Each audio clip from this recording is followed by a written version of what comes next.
எலும்புகள்லாம் ஸ்ட்ராங்காக நம்ம ஆரோக்கியமான உளுந்தங்களி எப்படி செய்கிறதுன்னு பார்த்துடலாம்.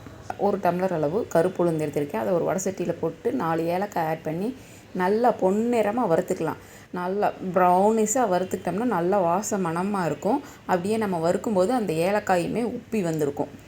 நல்ல பொன்னிறமாக வறுத்துட்டு இதை நல்லா ஆற வச்சு ஒரு மிக்ஸி ஜாரில் போட்டு அரைச்சி எடுத்துக்குவோம். ரொம்ப நைஸாக இல்லாமல் லைட்டாக குரணை தட்டுற மாதிரி, ரொம்ப குரணையாகவும் இல்லாமல் லைட்டாக குரணை தட்டுற மாதிரி மட்டும் நல்லா அரைச்சி எடுத்துகிட்டு அதை ஒரு பாக்ஸில் போட்டு ஸ்டோர் பண்ணி வச்சுக்கலாம். அதிலிருந்து ஒரு 4 டீஸ்பூன் எடுத்து வடை சட்டியில் போட்டு ஒரு 1.5 டம்ளர் அளவு தண்ணி ஊற்றி கைவிடாமல் கிளறிக்கிட்டே இருக்கணும். அப்படியே அது திக்காக பேஸ்ட்டாக வந்துக்கிட்டே இருக்கும். அந்த அளவுக்கு நம்ம கிளறிட்டே இருக்கணும்.